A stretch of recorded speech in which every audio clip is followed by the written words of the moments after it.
దేశం మొత్తం మీదున్న best gold sellers, best designs ఇప్పుడు హైదరాబాద్ లో pan India jewel show. Don't miss it.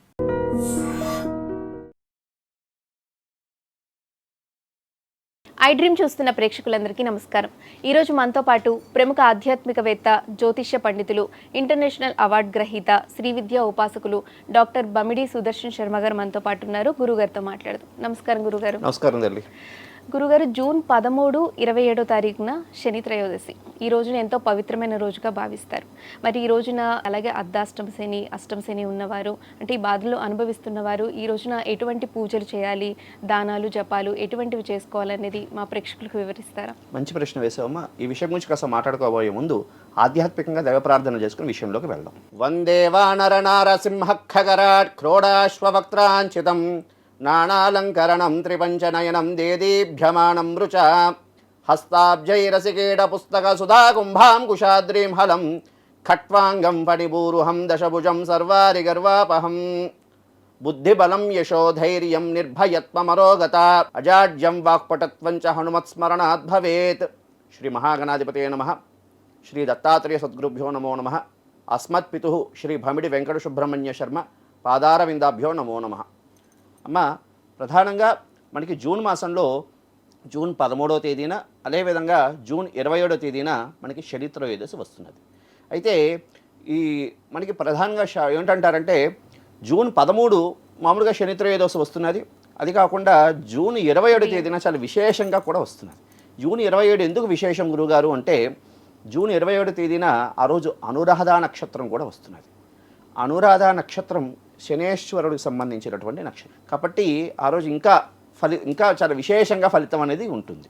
అయితే ఇంతకీ ఈ చాలామంది శని త్రయోదశి వస్తున్నది. అయితే చాలామంది భయపడుతూ ఉంటారు.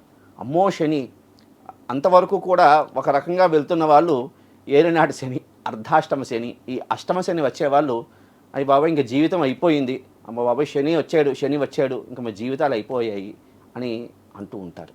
శని అని పేరు పెట్టి పిలవకూడదమ్మా. శనేశ్వరుడు, ఈశ్వరు యొక్క స్వరూపమే శనేశ్వరుడు. అయితే ఇటువంటి బాధల నుండి, అంటే శనేశ్వరుడు ఏమిటి చేస్తాడు అంటే ప్రారబ్ధ కర్మ, పూర్వజన్మ తాలూకా ప్రారబ్ధ కర్మని స్వామి తీసేస్తాడు. ఆయన వచ్చాడు అంటే స్వామి, ఎందుకంటే ఆయన సాక్షాత్తు కర్మసాక్షి అయినటువంటి సూర్యనారాయణ స్వామి వారి తాలూకా పుత్రుడు.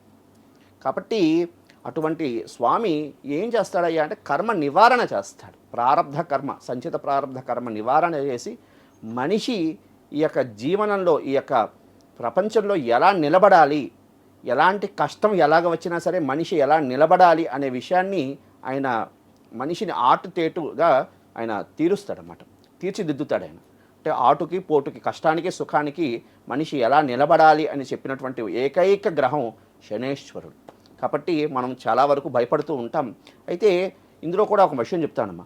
మనం పూర్వజన్మలో అదృష్టం అంటే వచ్చిన ప్రతివాడికి కూడా ఏలినాటి శని కానీ, అర్ధాష్టమ శని కానీ, అష్టమ శని వస్తే ఇంకా శనేశ్వరుడు వచ్చాడంటే ఇంకా చాలామంది పరుస్తూ ఉంటారు, నల్లమామయ్య ఇది అది అని చాలామంది అనుకుంటూ ఉంటారు. కానీ ఆయన వచ్చాడు అంటే ఇబ్బందే పెట్టడు, చాలామందికి యోగాల్ని కూడా కలగజేస్తూ ఉంటాడు. చాలామందికి ఆయన యోగాల్ని కూడా కలగజేస్తూ ఉంటాడు. ఎంతోమంది ఏలినాటి శనిలో, అర్ధాష్టమ శనిలో, అష్టమ శనిలో చాలామందికి యోగాన్ని కలిగించినటువంటి స్థితులు కూడా ఉన్నాయి. అయితే యోగాన్ని కలిగించే విషయం పక్కన పెడితే ఇబ్బంది కలుగుతున్నది అటువంటి వాళ్ళకి అద్భుతమైనటువంటి ఆ దోషాన్ని పోగొట్టుకోవడానికి అద్భుతమైనటువంటి కాలం ఈ యొక్క జూన్ మాసంలో వస్తున్నటువంటి జూన్ 13వ తేదీన, అదేవిధంగా జూన్ 21వ తేదీన శని త్రయోదశి. అయితే ఆ రోజు ఏమిటి చేసుకోవాలి, ఆ రోజు మనం ఆచరించవలసినటువంటి ఏమిటి? అయితే ఈ విషయాల గురించి చెప్పుకోబోయే ముందు, అసలు ఆ రోజు ఏమి చేయాలనే విషయం గురించి చెప్పుకోబోయే ముందు, ఎవరెవరికి ఈ శని సంబంధమైనటువంటి రాశులతో, అదే ఈ ఏలినాటి శని అని కానివ్వండి, అష్టమ శని అని కానివ్వండి, అర్ధాష్టమ శని అని కానివ్వండి, వీళ్ళు ఏ రాశుల వారికి ఇబ్బందులు ఉన్నాయనే విషయం గురించి మనం ప్రేక్షకులు తెలియజేయాలి. కాబట్టి ఈ విషయం గురించి మనం విషయం తెలియజేద్దాం. ప్రధానంగా సింహరాశి వారికి అష్టమ శని నడుస్తున్నది. అంటే మఖా నక్షత్రం వారు, పుబ్బా నక్షత్రం వారు, ఉత్తరా నక్షత్రం 1వ పాదం వారు ఈ యొక్క సింహరాశి వారికి సంబంధించిన వారు. కాబట్టి ఈ రాశి వారు కాస్త అష్టమ శని సంబంధమైనటువంటి బాధలతో వీరు ఆ రోజు ఖచ్చితంగా పరిహారాలు చేసుకోవాల్సినటువంటి విషయం. ఇంకా అదేవిధంగా ధనుర్రాశి వారికి, ఎందుకు అంటే ధనుర్రాశి వారికి అర్ధాష్టమ శని నడుస్తున్నది కాబట్టి ఖచ్చితంగా ఈ ధనుర్రాశి వారు కూడా పరిహారాలు చేయించుకోవాలి. అదేవిధంగా కుంభరాశి వారు, కుంభరాశి వారికి అదేవిధంగా కుంభరాశి వారికి ఏలినాటి శని నడుస్తున్నది. వీళ్ళకి ఏలినాటి శని, అదే కాకుండా వీళ్ళకి జన్మ రాహు కూడా ఇబ్బంది పెడుతున్నాడు. శనేశ్చ రాహు కుజశ్చ కేతుహు అని అంటారు. రాహువును శని ఒకే ఫలితాన్ని ఇస్తాడు. అవతల జన్మరాహు ఇబ్బంది, అదే కాకుండా ఏలినాటి శని ప్రభావం. కాబట్టి కుంభరాశి వారు, అదేవిధంగా మీనరాశి వారు, మేషరాశి వారికి, ఈ 3 రాశుల వారికి ఏలినాటి శని నడుస్తున్నది. కాబట్టి ఎవరెవరు ఈ యొక్క ఆ రోజు చేయించుకోవాలయ్యా అంటే సింహరాశి వారు, ధనుర్రాశి వారు, అదేవిధంగా కుంభరాశి వారు, అదేవిధంగా మీనరాశి వారు, మేషరాశి వారు, ఈ 5 రాశుల వారు ఖచ్చితంగా ఈ శనేశ్వరుడికి సంబంధించినటువంటి దోష పరిహారార్థం ఆ రోజు పూజలు అయితే 27వ తారీఖు ఎక్కువ చేయించుకోవడం వల్ల ఎక్కువ ఫలితం ఉంటుంది. అంటే రెండూ చాలా విశేషమైనటువంటి తిథులే అమ్మ. అసలు 13వ తేదీన త్రయోదశితో వచ్చినటువంటి శనివారం, అదేవిధంగా 27వ తేదీన కూడా మనకి దీనికి సంబంధించి త్రయోదశితో వచ్చినటువంటి శనివారం. అయితే 27 ఇంకో ఏమిటి విశేషం అంటే ఆ రోజు కృష్ణపక్షంలో వస్తున్నది, అది చాలా పట్టు కలిగినటువంటిది. ఇంకోటి ఏమిటి అంటే ఆ రోజు అనురాధ నక్షత్రం ఒకటి వచ్చింది. అనురాధ నక్షత్రం అంటే శని సంబంధమైనటువంటి నక్షత్రం. ఎందుకు అంటే మనకి పుష్యమి, అనురాధ, ఉత్తరాభాద్ర, ఈ 3 నక్షత్రాలు శనేశ్వరుడికి సంబంధించినటువంటి నక్షత్రాలు. కాబట్టి ఈ నక్షత్రంలో ఆ తిథి అదేవిధంగా వారం కలిసి రావడం అనేది చాలా విశేషం. కాబట్టి 27 ఎక్కువ పట్టు ఎక్కువ ఉంటుంది, అంటే ఆ రోజు విశేషంగా ఫలితం అనేది కలగడానికి అవకాశం అనేది ఉంటుంది. కాబట్టి ఈ జూన్ 13వ తేదీన 27 అంటే జూన్ 13న ఏమైనా కాస్త మిస్ అయినా 27ని మాత్రం ఖచ్చితంగా మిస్ అవ్వకండి అన్నటువంటి ఒక భావన.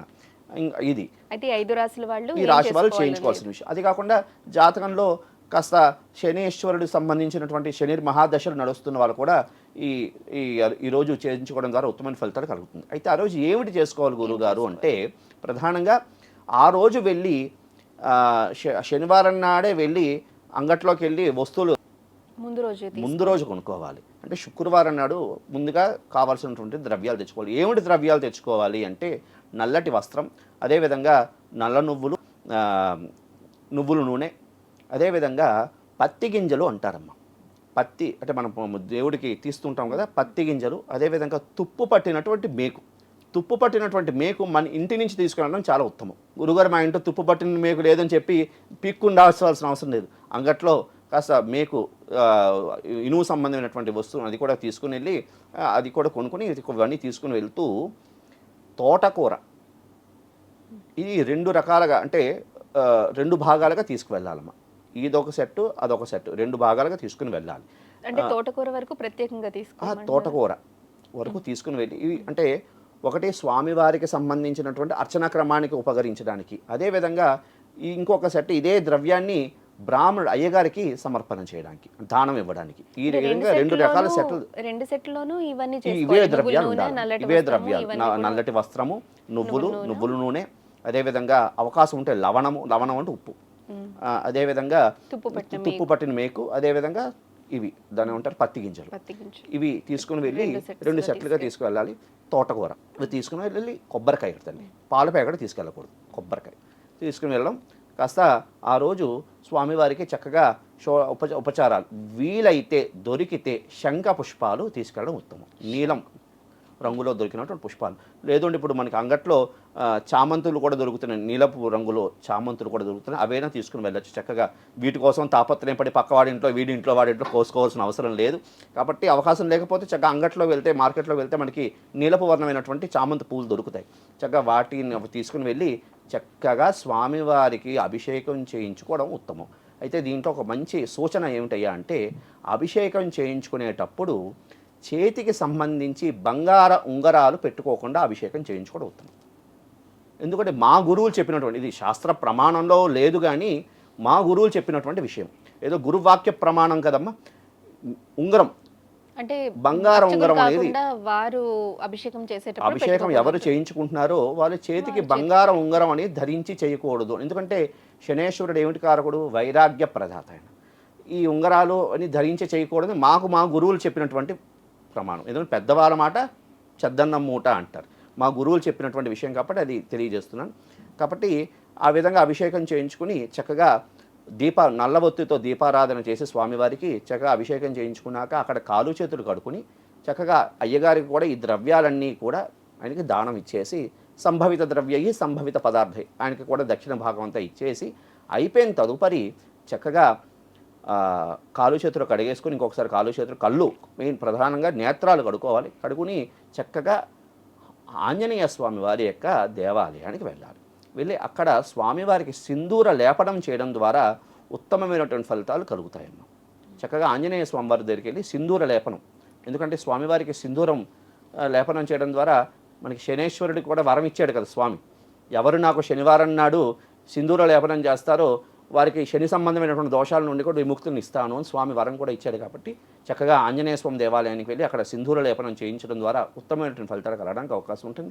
ఇవన్నీ చేసిన తర్వాత ఆ రోజు ఆహారంలో కానీ భోజన విషయాల్లో కానీ అంటే అయిపోయింది అవకాశం ఉన్న వాళ్ళు అక్కడ కాలు చేతులు కడిగేసుకుని చక్కగా ఇంటికి వెళ్తారు అయినటువంటి నియమమేమీ లేదు.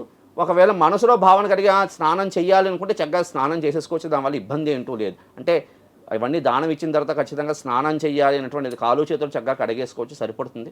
లేదు ఆత్మబుద్ధి సుఖం చేయవ పరబుద్ధి వినాశక, కాబట్టి మన మనసు ఏది చెప్తుందో అది చేయడం ఉత్తమం. సరే మనసు సరే స్నానం చేసేయాలి అనిపించి భావన కలిగిందని కొంచెం స్నానం చేసుకుని లోపల ఇంటికి వెళ్తారు. ఇంటికి వెళ్ళిన తర్వాత ఆ రోజు కాస్త నియమంగా ఉండడం, తమోగుణ సంబంధమైనటువంటి పదార్థాలు అంటే ఏమిటి, ఈ మాంసాహారం అని కానివ్వండి, ఉల్లిపాయ అని కానివ్వండి, ఆ ఒక్కరోజు కాస్త బ్రహ్మచర్య ఆశ్రమం ఈ విధంగా పాటించి చక్కగా సాయంకాలం కూడా శనేశ్వరుడికి సంబంధించినటువంటి శ్లోకాలు పారాయణ చేసుకోవడం. అదేవిధంగా మనకి దశరథ కృత శని స్తోత్రం అని ఒకటి ఉంటుందమ్మా, అది చక్కగా పారాయణ చేయడం. ఈ విధంగా ఆ రోజు అవకాశం ఉంటే శనేశ్వరుడికి జపం చేసుకోవడం ద్వారా ఉత్తమమైనటువంటి ఫలితాలు కలగడానికి అవకాశం ఉంటుంది. తద్వారా ఈ యొక్క శనేశ్వరుడు ఇవ్వాల్సినటువంటి ఫలితాల నుండి అంటే చెడు ఫలితాల నుండి విముక్తులయ్యి వాళ్ళకి యోగవంతమైనటువంటి ఫలితాలు ఇవ్వడానికి అవకాశం ఉంటుందమ్మా. ఇది ప్రధాన. గురుగారు, ఆ రోజు మనం శనీశ్వరుడు అనుగ్రహం పొందాలంటే ఏ మంత్రం జపించాలనేది మా ప్రేక్షకులకు వివరిస్తారా? ఆ రోజు అమ్మ వీలైతే ఆ రోజు ఈ యొక్క శ్లోకం పఠించడం మంచిది. ఏమిటి అంటే ఓం శం శనేశ్వరాయ నమః, ఓం శం శనేశ్వరాయ నమః అంటే శ్లోకాన్ని చక్కగా ఈ యొక్క మంత్రాన్ని చక్కగా పఠనం చేసుకోవచ్చు. నెక్స్ట్ ఇంకొకటి కూడా చేసుకోవచ్చు. శని అరిష్టేతు సంప్రాప్తే శని పూజాంచ కారయేత్ శనేశ్వర ధ్యానం ప్రవక్ష్యామి ప్రాణపీడోపశాంతయేత్.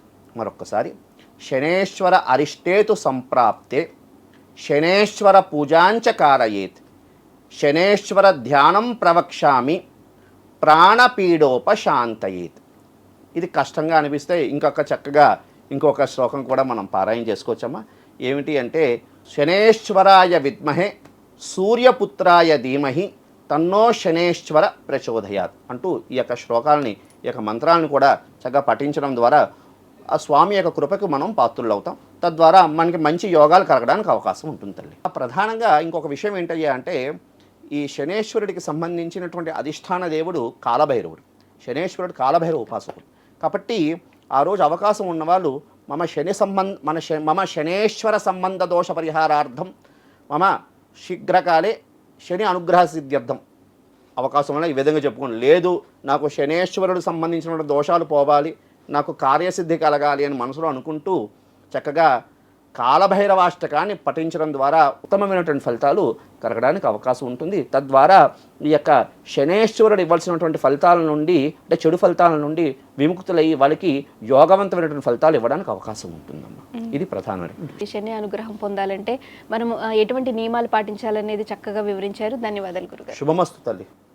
And for more videos, please subscribe to iDream channel. Subscribe to iDream Media. Please subscribe to iDream. Please subscribe to iDream. Please subscribe iDream. And please subscribe to iDream. For more videos, subscribe to iDream. please like, share and subscribe to the channel. Congratulations, iDream. Subscribe to iDream. Subscribe to iDream. So subscribe to iDream Media. iDream ki iDream team andarki huge congratulations. Please subscribe iDream Media. Please subscribe to iDream. Subscribe iDream. Please subscribe to iDream. iDream అంటే నా కళల ఛానల్ను subscribe చేసుకున్న నోరు తిరుగుతలేదు, మీరైతే గంట గుర్తు కొట్టండి. For more such videos, please subscribe to iDream. Subscribe to iDream. Please subscribe to iDream. Please subscribe iDream Media. Please do subscribe to I dream. Please subscribe to iDream Media. For best entertainment and information, please subscribe iDream. And don't forget to subscribe to iDream.